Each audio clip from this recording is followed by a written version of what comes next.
Hello, everyone. Welcome to our fifth edition of Bios and Bookmarks, an online reading series featuring Caribbean authors, powered by the NGC Bocas Lit Fest. I am Shivani Ramlochan, and I am beyond delighted to be talking today with someone who she's far away. She's not in Trinidad at the moment, but she feels very close, and she's Lauren Francis-Sharma. Lauren, welcome, and thank you so much for being here. Hi, thank you. Thanks for having me so much. So Lauren's second novel, Book of the Little Axe, is just launched. Launched in very strange times, but launched nonetheless, and it's a huge cause for celebration. I was just telling Lauren before we went live that I immensely enjoyed reading this book, which is, and I think for those of you who have spent time with the novel will agree, unlike anything I've ever read before, in some of the best ways. So, Lauren, first of all, thank you for this astonishing and ambitious novel. Thank you. That's very nice and means a lot coming from you. Thank you. You're so welcome. I know that people, because I've been seeing some people in the Caribbean literary vlog world posting updates while reading advanced copies about how the book is unputdownable. And I think that's an apt description for it. I was so involved in this world and the characters in it that leaving the book, it feels painful to say that I've left the world of the book, but it felt like leaving people who were very dear to me. And I could continue gushing at you for the hour, but I think instead what I'll do is invite you to please share from the book with us. Sure, I'd love to. So the book has a couple of different strands, but the two main places it takes it's set is Trinidad in the late 1700s, and also in North America, in the western part of North America, and what will become Montana in the 1800s. So I'm going to begin reading from the part in Montana, because the book is really revolves around a woman, Rosa, who is from Trinidad, but she's raising her son in Montana on Bighorn Mountain with the Crow Native American tribe. She's married to a Black Crow man who actually existed in real life. His name is Edward Rose, and they've had children. And Victor is 12, and he's gone on his quest to become a man, which is sort of his rite of passage as a boy growing up on this in this tribe. But he's failed, and he's feeling very lost. And something happens at the camp, and Rosa feels it's really important to get her son away from the camp for a while. And so she takes him away, and they are on a journey. So I'll read while they're on this journey. That night, as Ma slept and Victor kept watch over Martinique, Ma's favorite mare, it felt like a circle of fire had pestled itself into Victor's chest. He thought of home, his sisters, all that he believed lost to him, and felt his thoughts like a rope, its strands swelling and tangled. Wake up, Victor. Ma was kneeling over him, shaking his shoulder. You mustn't cry in your sleep like so. She seemed sore, like she'd seen something she hadn't wished to see. Victor rubbed his eyes, startled, before realizing Ma was upset with him. And when, Ma? When can I feel what I'm feeling? Ma sat down, pulled her knees to her chest, and stared at Victor over the dying fire in a way she'd done only when she thought he did not notice. I need to get back home, he said. Your home is with me. What does that mean? The way Ma spoke was never plain, the words always masks. What do you think a mother does, Victor? What do you think I am? A mother, not a mother, your mother who drips the world into your mouth like milk from a teat, making sure the host is healthy, making sure you don't get too much or too little. How does that host get fed, Victor? I bring her grain. I fatten her up. You want the whole world? When you see how big and ugly it is, you'll wish for me to break it into pieces and feed it to you so you don't choke. This is not Trinidad, Victor said to I'm not a little boy in knickers eating tea sandwiches or whatever it is you dream about that place no one has ever heard of. Ma doused the last of the embers with water and settled back onto her mat. You're a child. A child, Victor said? Then it'll be a child returning home in the morning. In the days before his disagreement with Ma, they had alighted upon the Missouri River path. Its woodlands were thick with brambles and brush and fat rattlesnakes. They'd had to detour, for Shields River had bloated to impassable at each end, and mud had cascaded down the sides of the Elkhorns, trapping them to the east and to the west until rain mercifully washed away some of the sludge. All this they had managed with aplomb, and yet it was upon Victor's return to his sleeping mat after relieving himself that he stumbled, like a little boy, onto a coiling, clawing branch that held on to his flesh, ripping it as though starved. Victor, Ma called out. He bit down on the pain and assured her all was well, but Victor couldn't return to sleep. And at daybreak, his leg from ankle to hip bulged with fever. He wrapped the wound and wished not to have Mom mother him, prideful and too embarrassed to need her. But his fever raged. Sickness has but one intention, he heard Ma mutter. A breeze blew and it sprinkled ice onto his cheeks, and Ma propped her musket against the tree trunk. She scooped up his leg and set it under her armpit. The leg was plump and shiny. What are you doing? Victor thrashed, and he pushed Ma back into her musket, which tipped and slithered inside a brittle clump of leaves. Ma gripped his leg again as if it was a growing threat. She choked it with her clay pot and told it to quiet down.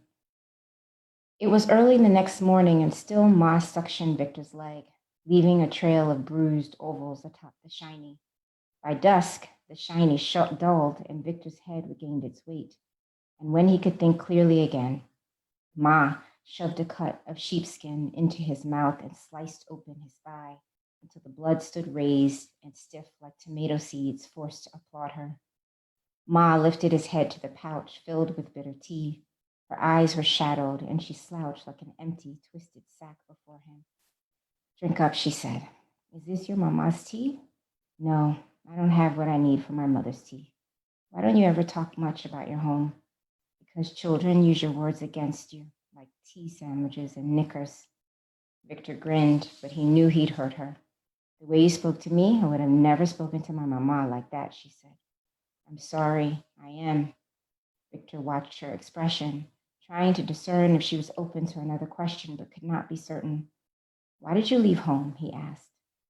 Ma wiped the lip of the pouch with a worn hemcloth and placed her hand across his forehead, flipping it over, hoping it seemed that at least one side of her hand would register the relief she said she desperately sought. I left there because there could be no more dignity, and without dignity, living becomes unworthy of life. She avoided his eyes, placing the cloth back onto her waist, storing the pouch in a sack she would forget later to haul into the branches of a tree. The smoke from the fire still billowed as the sun broke through like a gorged udder. It was the fourth day of their delay. Victor had been awake for some time, watching Ma's lips move in her sleep as though she were in prayerful recitation. She woke panicked, smothered the ember chicks, checked him for fever. We may have to stay here one more night. They had left to eat only a small bit of wild rice, and Ma, who never wished to be without at least one day's supply of food, was growing concerned. That morning, Victor told her she could hunt, that he would be fine, and though Ma at first hesitated, she decided after surveying the area that it was best to leave while the world still felt quiet beneath them. Victor slept and dreamt, awakening on occasion to slap critters, licking sweat from his collarbone. When Martinique first began to stir, Victor did not open his eyes, for he hardly noticed the mare's discomfort. But the old gal was persistent, and finally, when Victor sat upright, he saw that Martinique, who stood some distance from him, had pinned her ears and held her head cocked at some sound. I'm listening now, he whispered to her. Dead branches bit at the earth. Their teeth clacked. Victor's bow and arrow lay in a sack upon Martinique. He wouldn't be able to reach them in time. Clack, clack. Victor peered up into the grandfather fir overhead. Its branches were colossal spider's legs with sharp angles and plunging slopes. Climb it. He thought this as he pushed himself up from a ground blooming cream-colored mushrooms. Martinique's ears twitched like parchment fans in the wind. Maybe Ma had changed her mind, he thought. Victor listened for the lilting rhythm of Ma's stride, upright on her toes, the walk of a farm girl who knew of the sea, but it was not Ma coming. So, as I mentioned before, the story actually sets place also in Trinidad. And so if I can, I'd like to just read a small part of the introduction to this family who live in Trinidad. Yes, please. Damas Rendon, a child of emancipated Negroes, had lived in the former capital city of St. Joseph all of his life. He met Myra Robespierre in 1784 when she and her eldest brother Byron came to his newly opened shop to order a hoe. Within weeks of meeting, Myra and Damas were married, love an afterthought for both. This fact was no secret in their home. For Myra, the big man with nary an education was an escape from ill treatment by an oppressive family. For Damas, the tall woman with too much lip for her own good was excellent stock for his future sons. The two were not so much one as like a wheel and axle, both resolute that the other would be useless without the next. During their first years of marriage, Myra had polished out much of Damas's rutted finish, teaching him to read, offering him lessons on how to defer to others without losing honor, how to not only take pride in his ability to be more than one man, but to see it as an asset rather than a burden. And though Damas resented his wife's maternal tendencies toward him and her particular strain of Martinique haughtiness, he became certain that with her guidance and his natural talents, he would break through and achieve a success that at one time in his life seemed unattainable. Thus, by 1790, Damas had earned a reputation as the most masterful and accomplished blacksmith in the Lesser Antilles, affording him the opportunity to purchase 75 acres of land upon which he and Mama grew tidy rows of cacao, bred horses, and eventually built the home where they would raise their family. Now it was Sunday afternoon, and the family sat upon the veranda with their afternoon tea. You know what I heard in town? Eve, the eldest daughter, sat on the top step. I hear Senor Cardozo was at that Obi lady's house last week for quite some time. Senor Cardozo was Papa's occasional trading partner, a European who'd become a family friend of sorts. On occasion, Cardozo visited with Papa, but mostly they saw him at Sunday Mass with his wife and her pet pig that the priest refused to allow indoors. Which Obi lady? Mama motioned for Rosa to come to her. The one with the dead husband in the house? Papa shook his head at the nonsense that passed for conversation, while Eve laughed. He ate from that woman's pot? He doesn't know better? Mama spread her legs and folded her dress inward to make space for Rosa. From her apron, she removed a hairbrush with a shagreen handle. Rosa shook her head as though she had a choice in the matter. Mama eyed her with incredulity. I hear Cardoza had already taken a liking to her before she gave him the tea, Eve said. Mama pulled Rosa's arm and set her down upon the floor of the veranda so she could get a good grasp of Rosa's hair. No, Mama said to Eve, that woman must have given him something long before. You seen her? Only Obia could cause such a thing. Cardoza thinks too much of himself to be with that ugly woman. Now here he come from our house wearing some too short bitty bim trousers inside out. The seams his wife restitched and the patch in the crotch there for everybody to see, Eve said. Papa peered beneath the shadow of his hat brim, expecting Mama to admonish Eve, but Mama only chuckled. Eve, Papa's face was grave, the lines at his eyes webbed. Papa, only tell him what is here. Myra, this is the kind of talk you're encouraging from a young lady? Papa said. For a few moments, Mama said nothing. She brushed Rosa's hair with long, maddened strokes, while Papa seemed to relish the dampening effect he had on her. Then Mama rested the brush on Rosa's shoulder. If men didn't have so many dirty secrets, Eve would have nothing to speak of.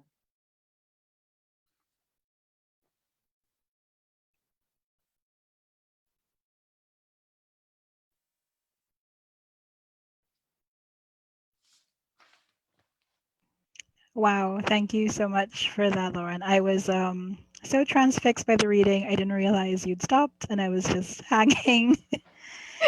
Sorry, I should have said the end. No, it was wonderful, truly, and I really appreciate that you have so generously shared from what I think of as two of the novel's thickest braids, Life in Trinidad and also Life in America. And for everyone who's just joining, welcome again to Bios and Bookmarks. I'm speaking with Lauren Francis-Sharma, who you've just heard read from her newly published second novel, Book of the Little Axe, which is published by Grove Atlantic. And you can absolutely purchase it right now. You can go directly to their website, and I'm sure it's also listed for sale on Amazon and other affiliate sites. I know it's a tough time around the world to get to your favorite bookshop, maybe, but know that the book is available, and you'll want to have it right now. And so please also sound off in the comments. Let us know where you're watching from. And if you have any questions or comments or praise for Lauren, don't feel shy to share them. And I think actually what I would like to do is start by sharing the first comment. Well, it's a pair of comments from the same person, really, shared during your reading, Lauren. And I want to begin with them because they so echo my own thoughts almost perfectly. So it's a cheeky way of getting into our discussion. So from Natalie Greaves, who says, "Hi, Lauren. The family's journey from Trinidad to the American West sounds unique. What was your inspiration for taking the story in this direction?" And then Natalie goes on to say shortly after that, "This excerpt alone is so full of rich detail. How does one even begin researching for something like this? It's impressive." Natalie asked two questions. Yes. Hi, Natalie. So yeah, I would like to know where the story came from too, to be honest with you. I was stunned when it showed up.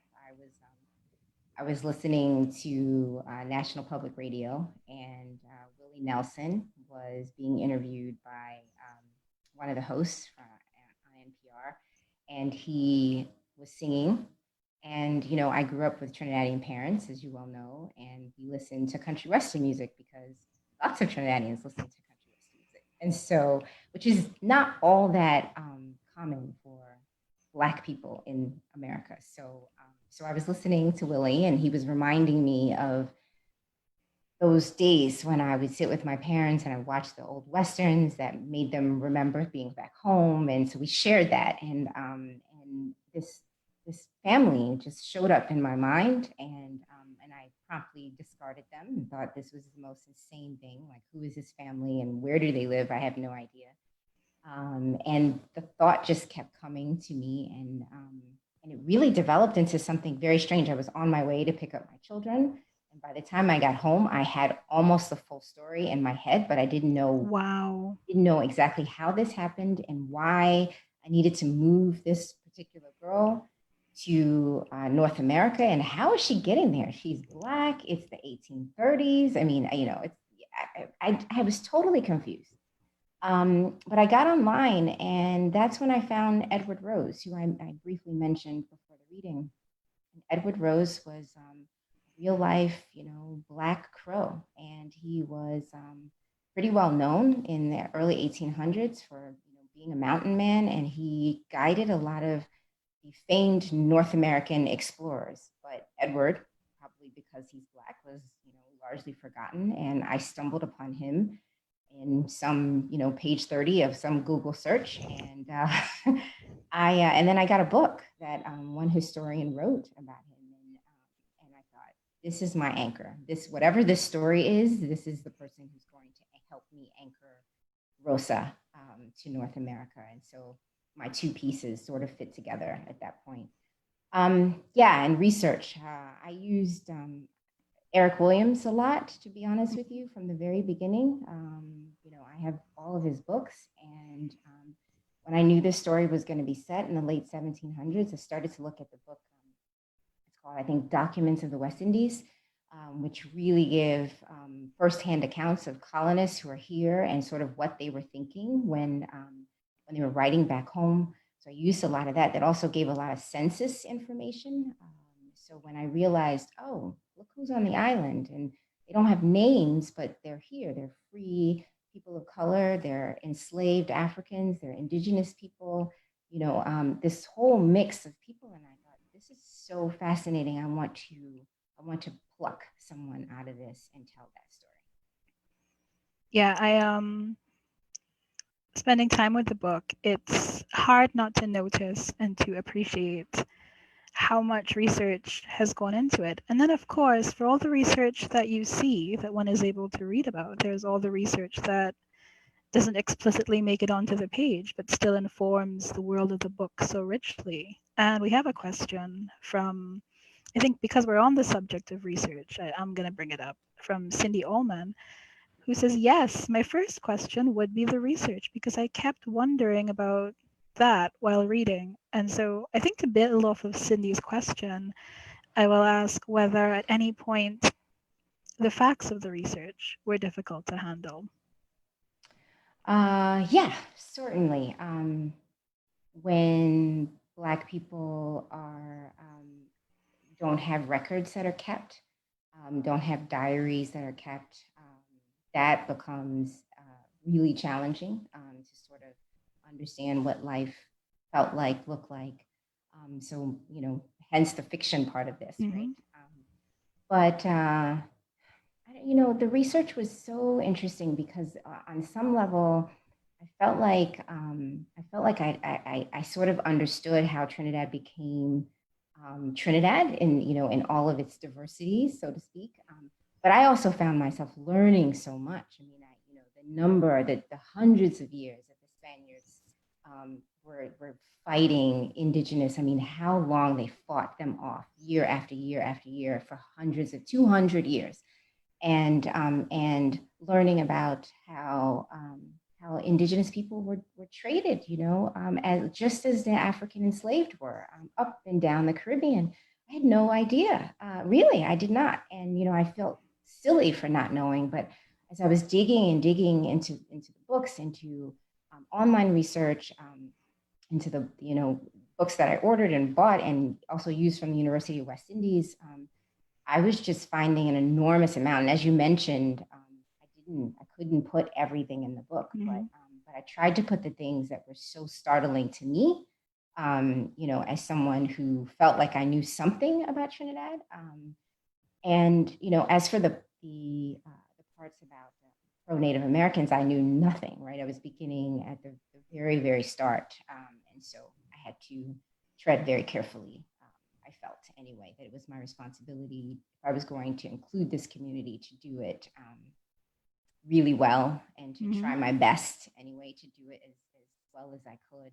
So I relied a lot on people from the community, particularly one Crow gentleman who was very, very helpful, and he read for me several times, just making sure that I got the details just right, particularly about a young boy growing up at this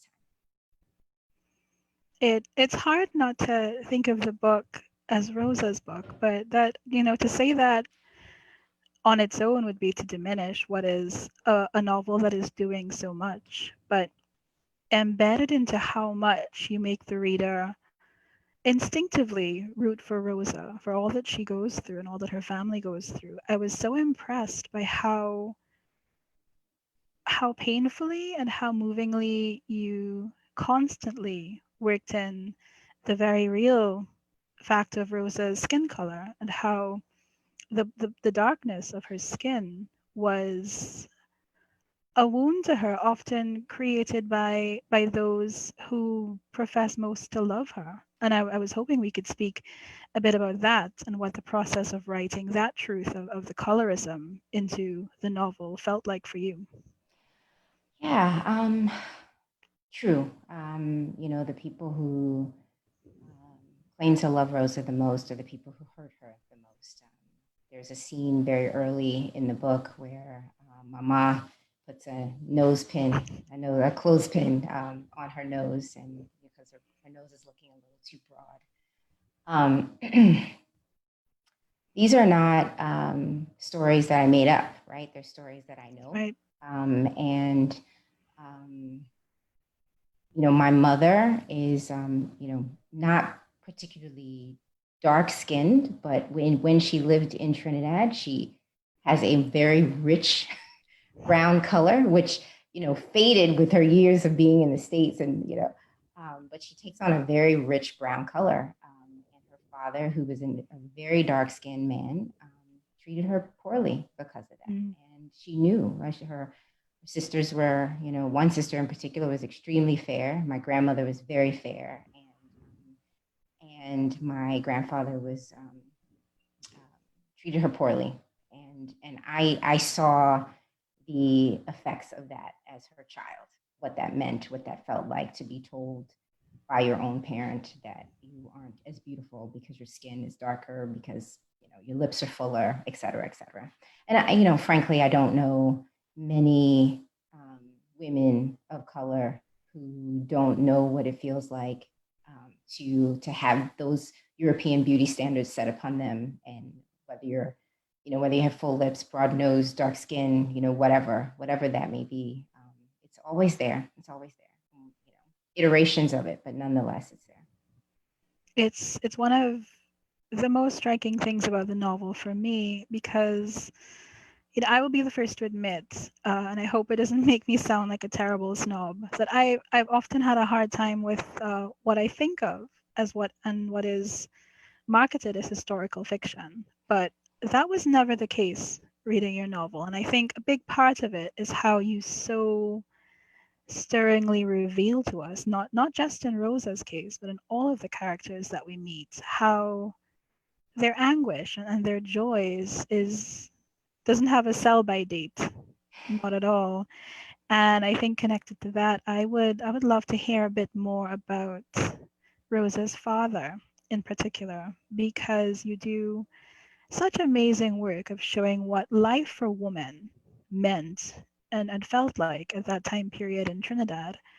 But you also, and I don't see this a lot in a lot of contemporary fiction, work very hard to show the ways in which men, Black men, and men of color of that era were also constrained in their own ways. So I'd love to hear more about that. Yeah, Damas is a really strong character in the book.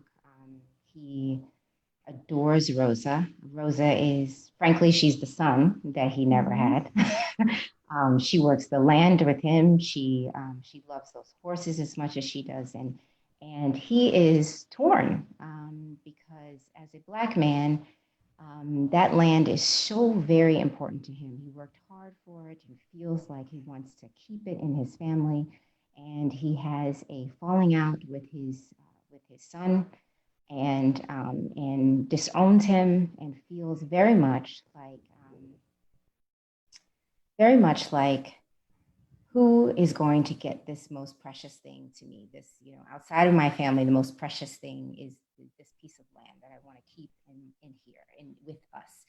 And Rose is a girl, and even though she deserves the land, even though it should be hers, his hands are tied, not just because she's a girl, which legally his hands are tied because she's you know she can't be a landowner, but also because the British have come at this point, and the laws have changed, and the laws are changing. And under British law, not only is Rose's ability to have the land impossible, but his may be as well.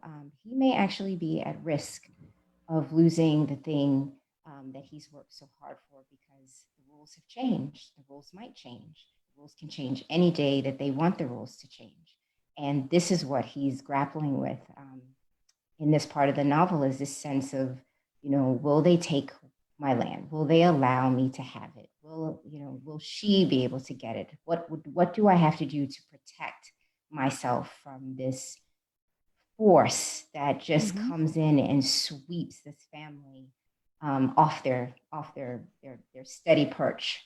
And it is, and I think my goal was to really show what this colonial power does to anyone. This sense of change, and I the book at this point when right before the British come, I mentioned what's happened in Haiti and how unsettling the revolution in Haiti is to the whole chain of islands. And you know, I wanted to really connect what was happening in Europe, what was happening in the Caribbean, and how they were all playing off of each other, and how, you know, there was no sense of isolationism at all.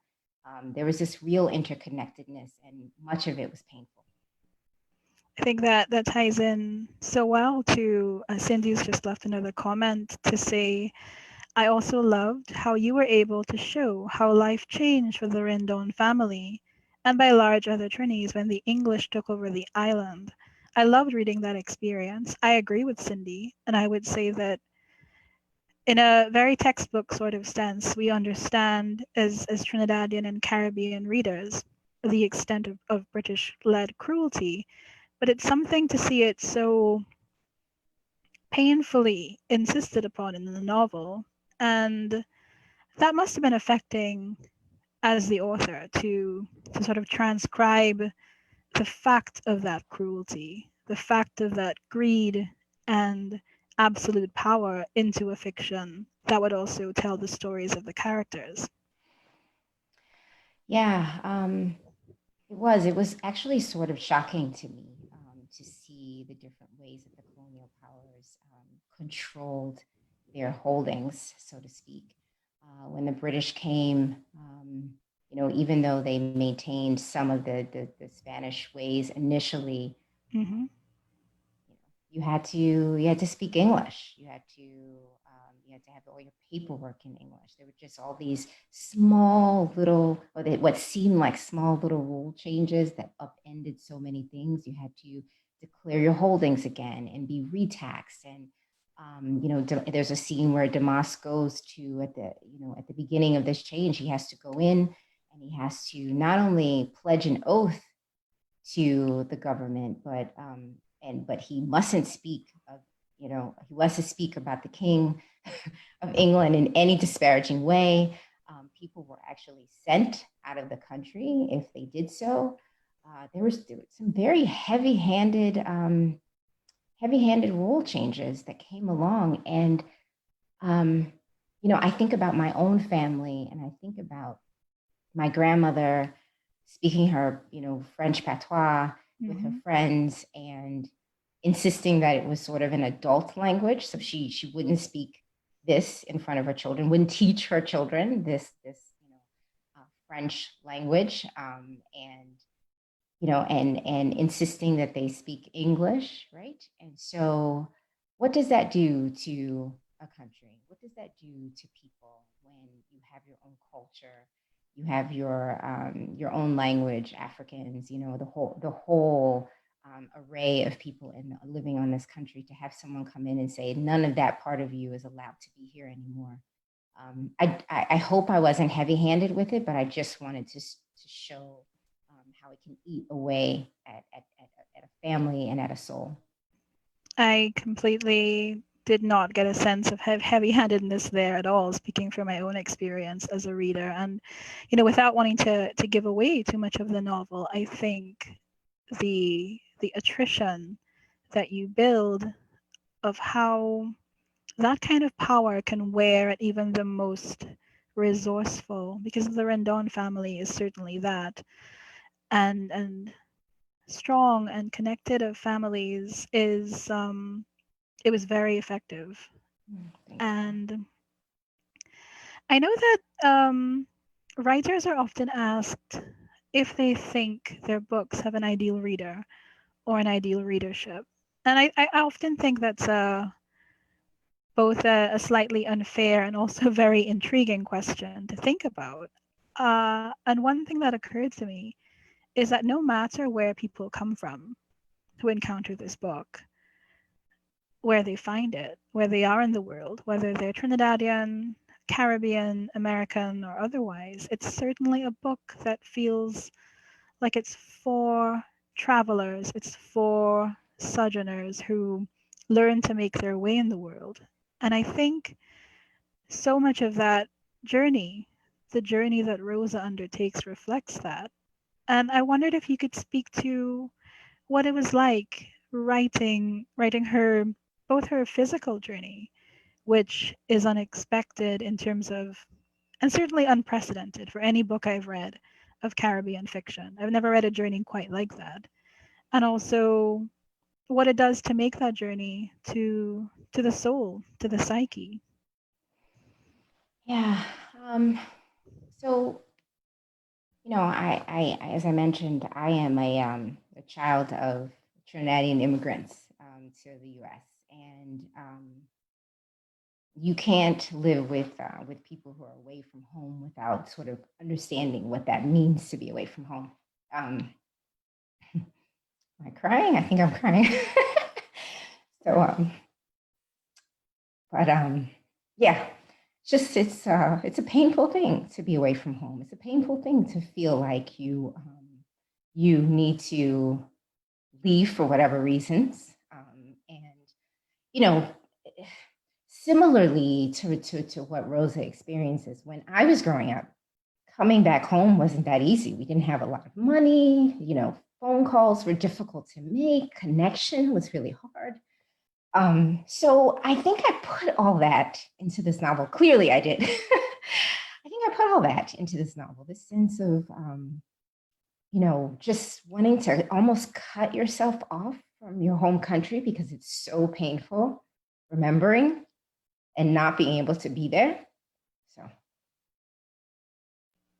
Thank you for that. I feel it would be impossible not to feel the pain of that and the dislocation and the trauma of it. And on that score alone, anyone could say the novel is a success for how it navigates the moving of bodies, both of their own volition and against their will, both male and female, both people of color and people of uncertain genealogical provenance.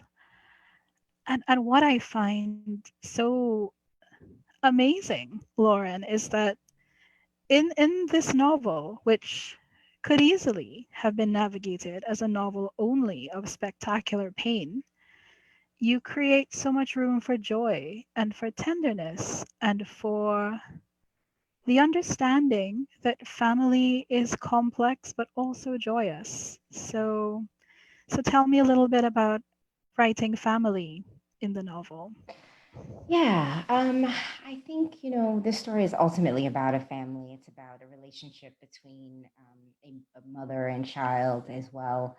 But, when I set out to write what essentially is a, a Western sort of in some strange, odd way, I really wanted to make sure that it wasn't a story about rugged individualism and being the lone, soldier against the land.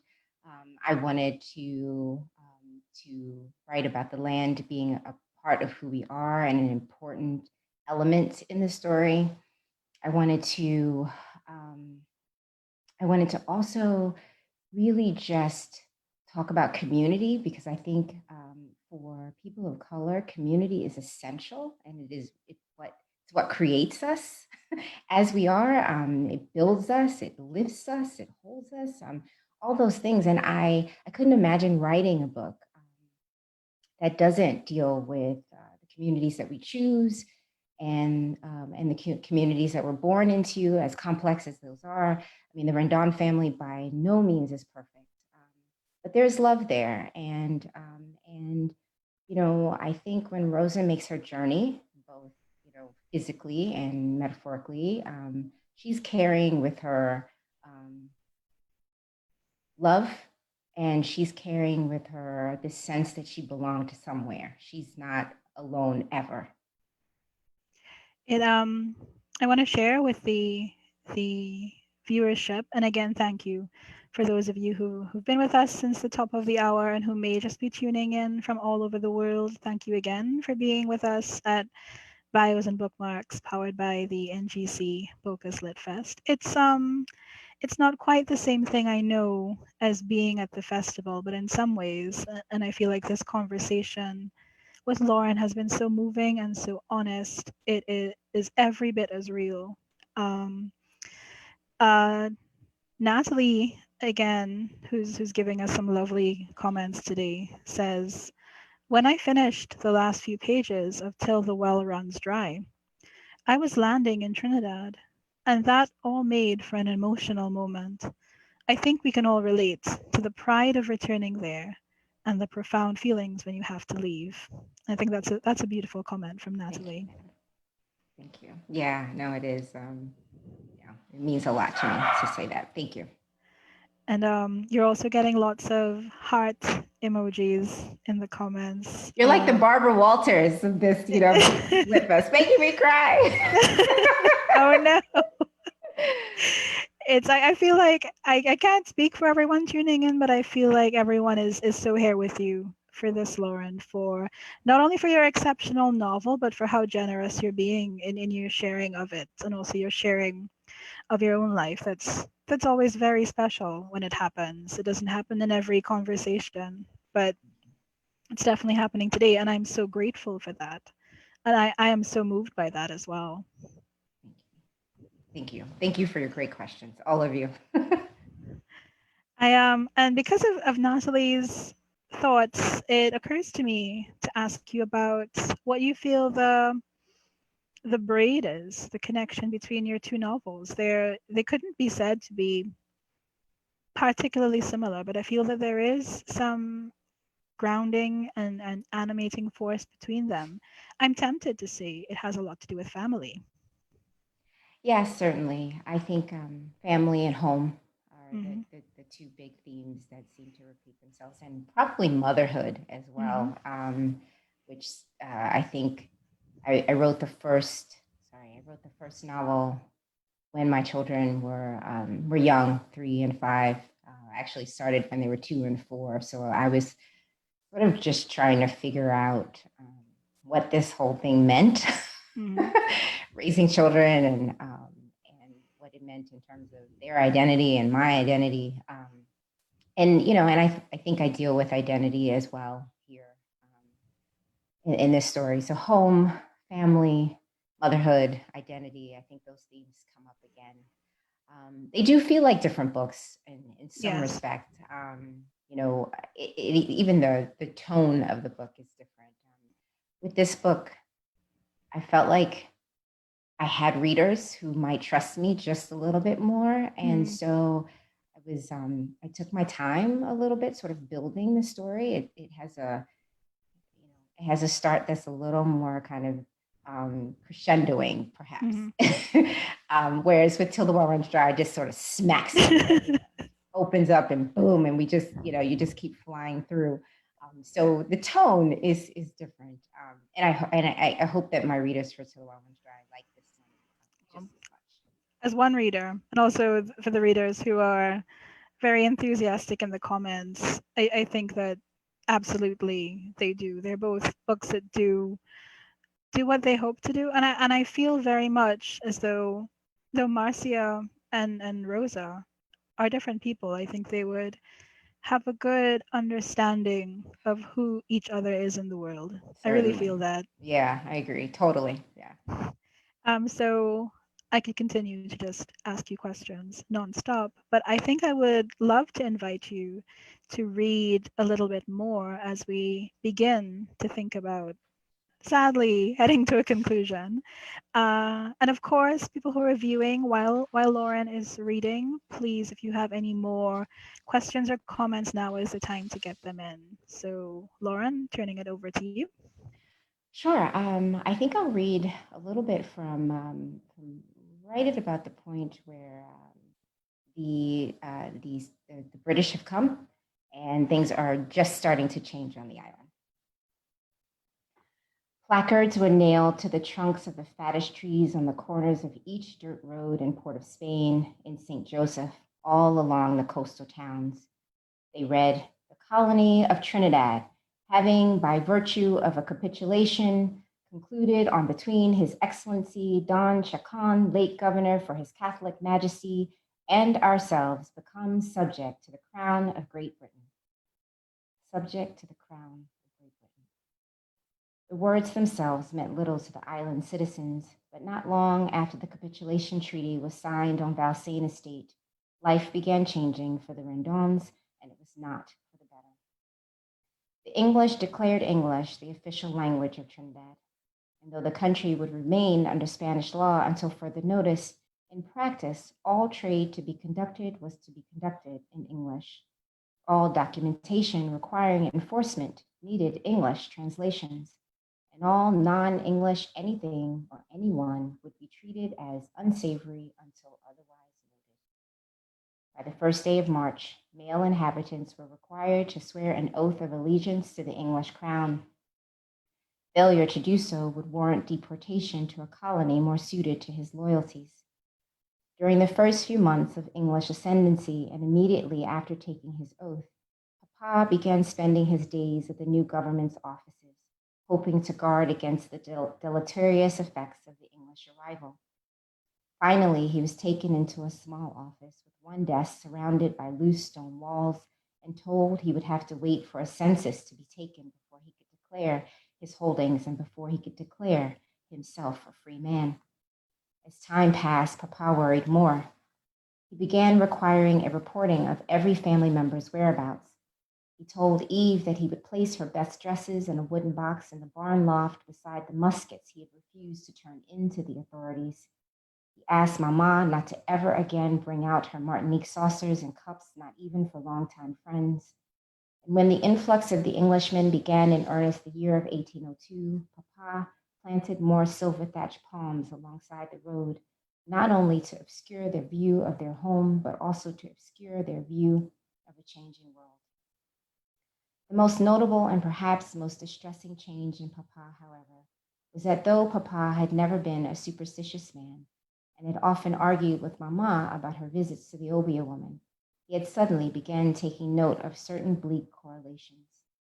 One July day in 1802, as Papa worked an iron pipe in the furnace, he noticed to his chagrin a potu, the ugliest and unluckiest bird in the entire southern hemisphere, with its sickly, raspy song perched on the windowsill of his smith shop. Papa's shop was situated at the end of a yet-to-be-named road overlooking a shallow, tepid water stream. On the backside of the three-walled store, set inside a rocky hill, Papa had built a stone furnace. Many had wondered how a lone blacksmith could afford such an elaborate establishment, but Papa never felt he owed anyone an explanation. Without shame, he fired the furnace once per week, and when Jeremiah stopped working alongside him, Papa fired it more frequently, sometimes for a continuous 48 hours, sleeping in 2-hour intervals on a thin pallet in the corner and rising to finish the next order and the next. As more Englishmen arrived, the demand grew for axes, shovels, cooking tools. And though the quality of his work was largely admired, Papa told Rosa, who by then was 15 years, that he felt as if he were trying to keep a young man's pace with old man's boots. It was before midnight on that Sunday when Papa sat upon a wobbly stool across from the furnace. A breeze blew in from the east. It was a soft, tickly kind of breeze, the kind that could lull a tired man into a deep baby sleep. When Papa woke, he wiped his eyes only to realize that the sun had risen long before and that ugly bird, with its oversized gray head and bulging yellow-rimmed eyes, still remained across from him. He remembered then that potus swallowed their prey whole. Shoo, he said. The bird flew off the precise moment Papa remembered his furnace. Panicked, he doggedly attempted to relight it, but his efforts were useless. By the time the Englishwoman, Mrs. Teller, arrived beneath an unseasonably warm gray woolen hat to collect the pots needed to equip her kitchen, Papa's only choice was to ask for more time. But Mrs. Teller would not hear of it. Thank you for that, Lauren. For those of you who do not yet have Book of the Little Axe, you will notice that in the comment section of our live, I've placed a direct link to the publisher so you can check it out, hopefully immediately as soon as this live ends. And also, if you haven't had a chance to do so, to spend some time with Lauren's first book, Till the Well Runs Dry. We had a comment from Cindy while you were reading, who said, I'm a Jamaican living in Trinidad. Reading your novel gave me a greater appreciation for Trinidad history. I think it helped me understand a lot more cultural references.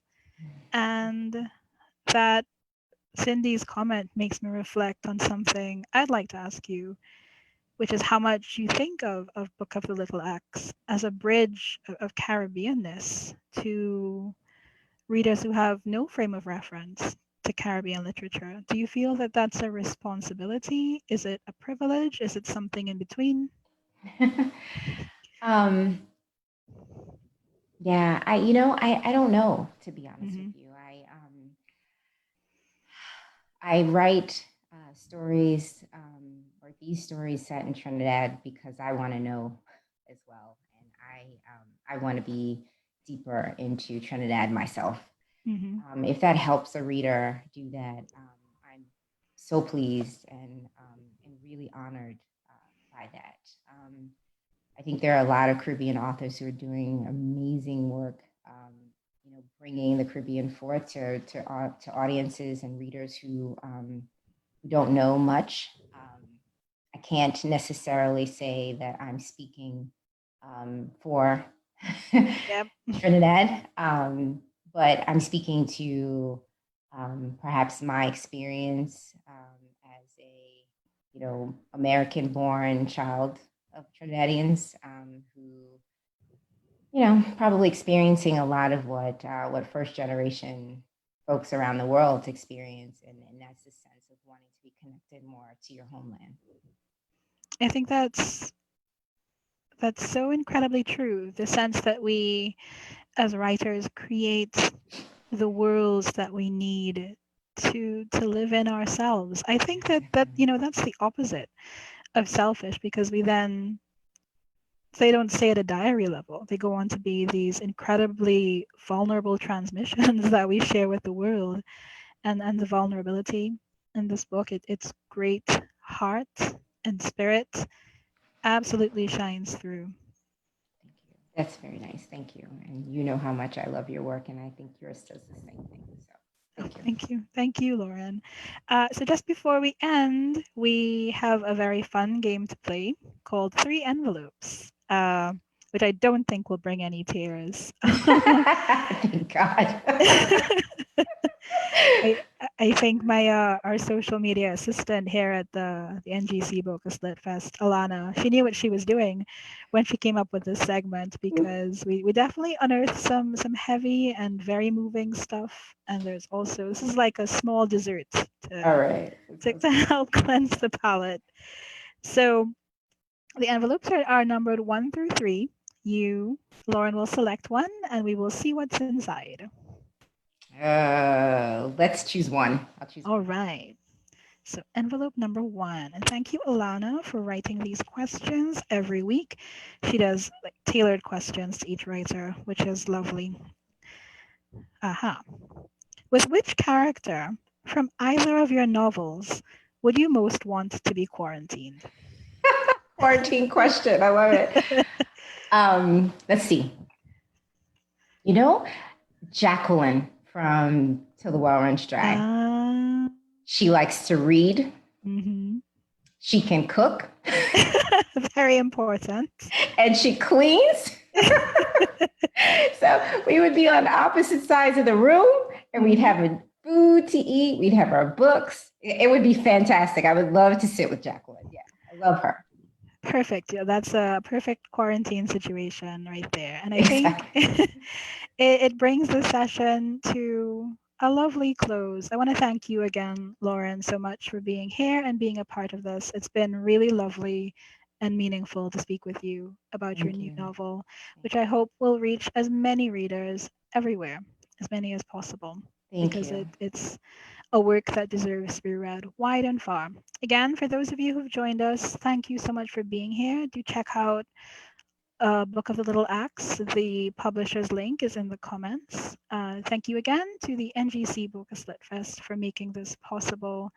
And until I see you next week, please, everyone, be safe and take care of yourselves. Goodbye. Bye.